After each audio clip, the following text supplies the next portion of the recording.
ఈ లెక్కపద్దులేంటి? ఈ లెక్కపద్దుల్లో మనం డిస్కస్ చేయాల్సిన పాయింట్స్ ఏంటి?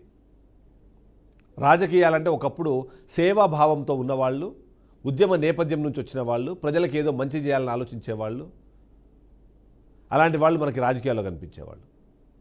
భారతదేశానికి సంబంధించిన రాజకీయ వ్యవస్థను మనం చూసినప్పుడు ముఖ్యంగా స్వతంత్రోద్యమంలో ఎవరైతే పాల్గొన్నారో, స్వతంత్రోద్యమంలో ప్రజల కష్టాలు ఎవరైతే చూశారో వాళ్ళు ఆ తర్వాత రాజకీయ నాయకులుగా మారి ఈ దేశాన్ని, మన రాష్ట్రాల్ని పరిపాలించే ప్రయత్నం చేశారు. ఆ కారణంగానే భారతదేశానికి ఏది మంచిది, ఈ ప్రజలకు ఏం మంచి చేస్తుంది అనే ఆలోచనతోనే ఒకప్పుడు జరిగేవి. ఆ తర్వాత విభిన్నమైన వ్యక్తులు, విభిన్నమైన వ్యక్తిత్వాలు ఉన్న వాళ్ళందరూ కూడా రాజకీయాలకు రావడం స్టార్ట్ అయిపోయింది. ఇప్పుడు ఏంటి అంటే రాజకీయం అంటే సేవాభావం కాదు, వ్యాపార రంగం అనే విధంగా మారిపోయిన పరిస్థితి మనకి చాలా క్లియర్గా కనిపిస్తుంది.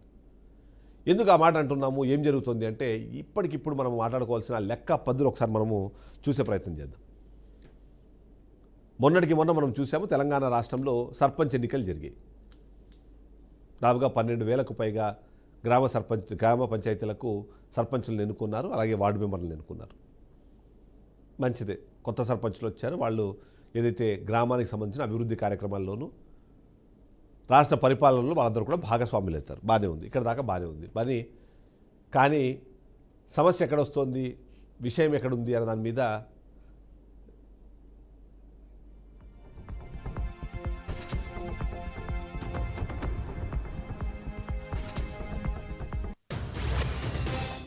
సో ఈ లెక్క పద్దులన్నీ మనకు ఎందుకు వస్తున్నాయి అనే దానికి సంబంధించి ఒక చిన్న బయట నేను ప్లే చేస్తాను. ఇది నిజంగానే అంటే ఆలోచింపజేసేలాంటి ఒక మాట.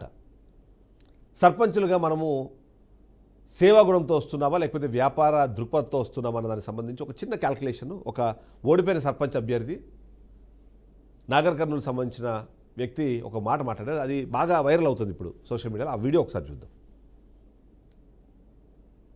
ప్రతి ఒక్కరిని ఒక క్వశ్చన్ అడగాలనుకుంటున్నాను. అన్నా, మీరు 5,000 ఓట్లు ఉంటే కోటి పైన ఖర్చు పెట్టారు, ఎట్లా రికవర్ అవుతాయి? మాక్సిమం నెలకి 5 లక్షల పైన ఫ్రాడ్ చేయాలన్నా అవి రికవర్ అవ్వాలంటే. పోనీ రాష్ట్ర ప్రభుత్వం నిధులు ఇస్తుంది, మీరు పనులు చేసుకుంటే బిల్స్ వస్తాయి అనుకున్నా రాష్ట్ర ప్రభుత్వం దగ్గర నిధులు లేవు, మీరు పని చేసుకున్న బిల్స్ రావు. ఎట్లా రికవర్ అయితే?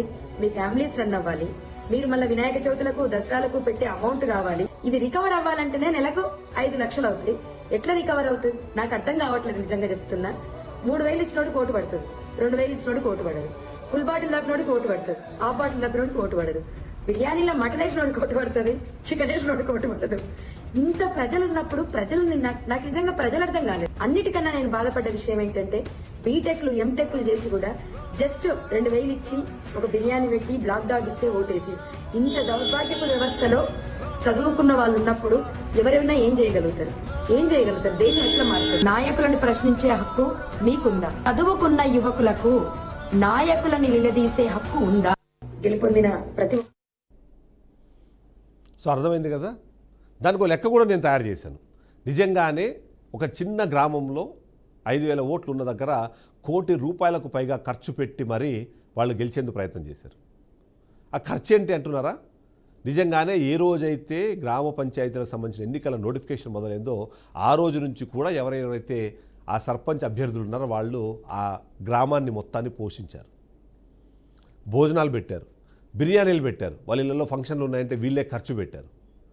మందు అన్నది అది అడిషనల్. మందు అలవాటు ఉన్న ప్రతి ఒక్కరికి కూడా ఫుల్ బాటిల్ ఇచ్చారు. సండే వచ్చింది అంటే ఊర్లో నిజంగానే ఒక పెద్ద జాతరలాగా పొట్టేళ్లు కోసి మరి వాళ్ళకి మటన్ ఇంటికి పంపించారు.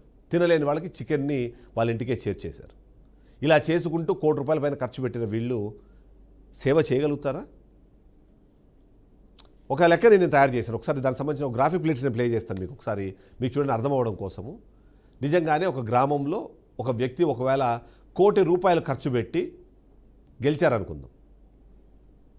అప్పుడు ఏమవుతుంది అంటే వాళ్ళకి 5 ఏళ్ల పాటు వాళ్ళకి అవకాశం ఉంటుంది. ఆ అవకాశము అంటే 60 నెలల పాటు వాళ్ళ సర్పంచ్ పదవీ కాలం ఉంటుంది. సో ఈ నేపథ్యంలో వాళ్ళు గెలిచిన తర్వాత ఒక 3-4 నెలలు, ఆ తర్వాత చివరి 5-6 నెలలు ఏమవుతుంది, వాళ్ళకి పూర్తి స్థాయిలో ఉండదు. కాబట్టి ఒక 50 నెలల పాటు వాళ్ళకి పూర్తిగా అధికారం ఉండే సమయం అని అనుకుందాం మనం. ఆ లెక్క ప్రకారము ₹1,00,00,000 ఖర్చు పెడితే వాళ్ళు నెలకి ఎంత వెనకేయాలి? దాదాపుగా నెలకి ₹2,00,000 వాళ్ళు వెనకేస్తే కానీ వాళ్ళు ఆ ₹1,00,00,000 రిటర్న్ తీసుకునే అవకాశం ఉండదు. అర్థమవుతుందా మీకు? ₹2,00,000. కానీ వాళ్ళకి వచ్చి జీతం ఎంత నెలకి? సర్పంచ్ జీతం కేవలం ₹6,500. ఇది సరిపోదన్నట్టు ఇంకో ₹1,00,000 ఇతర ఖర్చులు ఎందుకు తెలుసు అక్కడ మీకు. ఇంట్లో ఊర్లో ఏ ఫంక్షన్లు జరిగినా, ఏ చావులు జరిగినా, ఏ పండగలు వచ్చినా, అవి హిందూ పండుగలు అయితే ఒక రకంగా, ఇతర మతాలకు సంబంధించిన పండుగలు అయితే ఒక రకంగా, వాళ్ళ అధినేతకు సంబంధించిన బర్త్డేలు, ఆ ఎమ్మెల్యే బర్త్డేలు, ఇలాంటి వాటన్నింటినీ కలిపి ఒక ₹1,00,000 మళ్ళీ వాళ్ళు ఖర్చు పెట్టాలి. ఆ విధంగా చూస్తే నెలకు ₹3,00,000, ₹3 నుంచి ₹4,00,000 వీళ్ళు సంపాదించాలి. కానీ వాళ్ళకి వచ్చేది ఎంత? ₹6,500. సో మిగిలిందంతా ఏం చేయాలి? అవినీతికి పాల్పడకుండా ఆ డబ్బులు ఎలా రిటర్న్ చేసుకోవాలి? అర్థమవుని పరిస్థితి. అదే క్వశ్చన్ ఆమె అడిగారు. నిజంగానే ఆమె అడిగిన క్వశ్చన్లో ఒక కీలకమైన అంశం మనము గుర్తుపెట్టుకోవాలి. ఎప్పుడైతే నువ్వు డబ్బులు తీసుకొని ఓట్లు వేసావో, ఎప్పుడైతే నువ్వు బిర్యానీ రుచికి నీ ఓటును అమ్ముకున్నావో, ఎప్పుడైతే మందు బాటిల్కి నీ ఓటుని నువ్వు అమ్ముకున్నావో, నీ వేలు మీద పడిన సిరాకు ఒక రేటుని ఎప్పుడైతే ఫిక్స్ చేసావో, ఆ తర్వాత ఏం జరుగుతుంది? ఎవరైతే పెట్టుబడి పెట్టారో వాళ్ళు పెట్టుబడితో పాటు లాభాలు కూడా కావాలనుకుంటారు. అప్పుడు వచ్చే సమస్యని ఈ అవినీతి. సరే, డబ్బులు ఇచ్చి కొన్నారు కాబట్టి, అంటే డబ్బులు తీసుకుంటున్నారు కాబట్టి వాళ్ళు ఇస్తున్నామంటారు. డబ్బులు మీరు ఇస్తున్నారు కాబట్టి మేము తీసుకున్నామని చెప్పి ఓటర్లు ఎవరికి వాళ్ళు దాని నుంచి బయటపడే ప్రయత్నం చేస్తారు. సరే, అది కాదు మన డిస్కషన్. ఇప్పుడు మన డిస్కషన్ ఏంటంటే లెక్క పద్దులు ఖచ్చితంగా ప్రతి ఒక్కరు చూస్తారు. 5 సంవత్సరాల కోసం అతను పెట్టిన ఇన్వెస్ట్మెంటు, ఆ ఇన్వెస్ట్మెంట్కి రిటర్న్స్ రావాల్సిన పరిస్థితుల్లో ఆయన ఏం చేస్తారన్న దానికి ఒక ఎగ్జాంపుల్ అది. ఆమె చెప్పిన ప్రకారం దాదాపుగా ప్రతి నెల ₹5,00,000 సంబంధించిన అవినీతి చేయకపోతే ఆయన పెట్టిన ఇన్వెస్ట్మెంట్, దాని మీద అంటే ఆ పెట్టుబడి, దాని మీద లాభం, ఇవన్నీ కలిపి రిటర్న్ వచ్చే అవకాశం లేదు అన్నది ఆయన చెప్పే ప్రయత్నం చేశారు. సో దట్ ఈజ్ వేర్ ఈ సిస్టమ్ అన్నది. ఈ పాయింట్ నేను ఇప్పుడు ఎందుకు చెప్తున్నాను అంటే, సర్పంచ్ ఎన్నికలు అయిపోయాయి, కానీ నెక్స్ట్ ఎంపీటీసీలు, జెడ్పీటీసీలు, ఆ తర్వాత మున్సిపల్ కార్పొరేషన్లు, మున్సిపాలిటీలు, కార్పొరేషన్లు, ఇన్ని ఎలక్షన్స్ ఉన్నాయి. కనీసం అక్కడైనా మీరు ఆలోచించండి. డబ్బులు తీసుకోకుండా మీరు ఓటు వేయకపోతే మీరు అమ్ముకున్న మీ ఓటుకి విలువ ఉండదు. మీరు తీసుకునే 2,000, 3,000 డివైడెడ్ బై 5 సంవత్సరాలు, సంవత్సరానికి 365 రోజుల చొప్పున చూస్తే ₹1 కూడా రాదు. అంటే ఇవాళ రేపు భిక్షగాడికి ₹1 వేసినా సరే మొహం వైపు చూస్తున్నారు. కానీ అంతకన్నా దిగజారి మరి ఇప్పుడు ఆ డబ్బులకు ఆశపడి ఓట్లు వేస్తున్నారు. వాళ్ళు తాగించే మందు బాటిల్ ఖర్చు మీ మీద పెట్టిన పెట్టుబడిలాగా వాళ్ళు చూస్తారు. ఆ తర్వాత దాన్ని వాళ్ళు రికవర్ చేసుకోవడానికి ఏం చేస్తారో మీ అందరికీ తెలిసిన అంశమే. కాబట్టి మీరు అవినీతి గురించి మాట్లాడాలి అంటే మీరు అవినీతి చేయకుండా ఉండాలి. ఆ అవినీతి అన్నది మొదట ఓటు అమ్ముకోవడంతో ప్రారంభమవుతున్న నేపథ్యంలో దాన్ని మానేయాలని చెప్పేసి మా రిక్వెస్ట్. అందులో భాగంగానే ఆమె మాట్లాడిన మాటలు ఏవైనా సరే దాంట్లో ఉన్న అంశం మాత్రం చాలా వ్యాలిడ్ అంశము. ఎలా డబ్బులు రికవరీ చేసుకుంటున్నారు, దానికోసం ఏం చేస్తున్నారు, స్థానికంగా జరిగే ప్రభుత్వానికి సంబంధించిన వర్క్లు ఏవైతే వాటిలో పర్సంటేజ్లు తీసుకుంటున్నారు. ఎవరైనా సరే మాకు ఒక సర్టిఫికేట్ కావాలి, మాకు ఒక ఏదైనా డాక్యుమెంట్ కావాలంటే దానికి ఎంత డబ్బులు ఇస్తారు, ఇంత డబ్బులు ఇవ్వాల్సిందే అని చెప్పేంత స్థాయికి వాళ్ళు వెళ్ళిపోతున్నారు. లోకల్గా ఉన్న ఇసుక, లోకల్గా ఉన్న మట్టి, అవి కాదన్నట్టుగా ఎంతో కొంత అక్కడున్న మద్యం దుకాణాలకు సంబంధించిన అంశము. ఒకవేళ అక్కడ మద్యం దుకాణం లేదు అనుకుంటే అక్కడున్న బెల్ట్ షాపులు, లేదా అక్కడున్న బియ్యము, వీటన్నిటి మీద వాళ్ళు సంపాదిస్తే తప్ప వాళ్ళు పెట్టిన ఇన్వెస్ట్మెంట్కి రిటర్న్ వచ్చే పరిస్థితి లేదు. సో మీరు వాళ్ళని ప్రశ్నించేందుకు మీకు ఒక అర్హత ఉండాలి అంటే డబ్బులు లేకుండా తీసుకున్న విధానం మీ దగ్గర ఉండాలి. అప్పుడు మాత్రమే మీకు ఆ అర్హత లభిస్తుంది అన్నది మా ఉద్దేశం. సర్పంచ్ ఎన్నికల్లో చేయని తప్పు చేసేసారు. ఇంకా కనీసం ఫ్యూచర్లో అయినా సరే ఎమ్మెల్యే ఎన్నికల వరకు మనకు ఆల్మోస్ట్ ఇటు తెలంగాణలో అయితే 3 సంవత్సరాలు, అటు ఆంధ్రప్రదేశ్లో అయితే ఇటు 3.5 సంవత్సరాలు ఉంది. సో ఈ టైంలో వచ్చే ఎన్నికల్లో మీరు డబ్బులు తీసుకోకుండా ఓట్లు వేయండి. మీరు మంచి వాళ్ళను గుర్తించి ఎన్నుకోండి. వాళ్ళు ఫర్దర్గా ఎన్నికలకు పనికి వస్తారు. మీరు వేసే ఓటు కేవలం అభ్యర్థికి సంబంధించిన అంశంగా అయి ఉండాలి.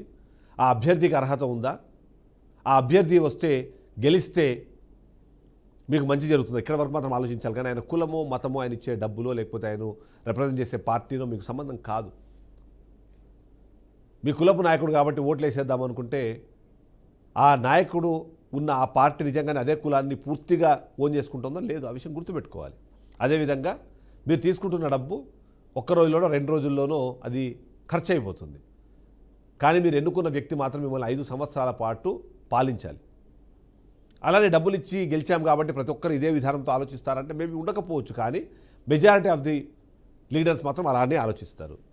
అతను పెట్టిన ఖర్చుని తర్వాత తీసుకోవాలని చెప్పి ఎమ్మెల్యే దగ్గర ఖర్చు కలెక్ట్ చేసే ప్రయత్నం చేస్తాడు, ప్రజల దగ్గర కలెక్ట్ చేసే ప్రయత్నం చేస్తారు, ఇలాంటి అవినీతి కార్యక్రమాలు పాల్పడతారు.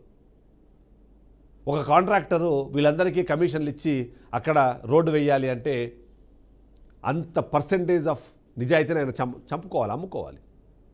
100 రూపాయలు పెడితే ఆ రోడ్డు పడుతుంది అనుకుంటే ఇచ్చే కమిషన్ని మైనస్ చేసినప్పుడు ఖచ్చితంగా దాని క్వాలిటీ తగ్గిపోతుంది. అలాంటి క్వాలిటీ తగ్గిపోయి ఆ తర్వాత జరిగే పరిణామ క్రమంలో లైఫ్ ఏమవుతుంది అనేది. సో ఆ విధంగా 5 సంవత్సరాల పాటు మీరు ఎన్నుకునే వ్యక్తి 5 సంవత్సరాల కోసం ఆయన పెట్టిన పెట్టుబడి లాభంతో కలిపి రిటర్న్ తీసుకోకూడదు అనుకుంటే మాత్రం ఆయన పెట్టుబడి పెట్టే అవకాశం లేకుండా చేయాలి. ఏదైతే ఎన్నికల కమిషను నిర్ధారించిన ఖర్చు మాత్రం వాళ్ళు పెడితే ఆ సమస్యలు రావు. దానివైపు ఆలోచించండి. That's my request. ఇది వాళ్ళ పాయింట్ డీకోడెడ్. నెక్స్ట్ పాయింట్ డీకోడ్తో మళ్ళీ కలుద్దాం. Stay to BRK news Telugu సత్తా.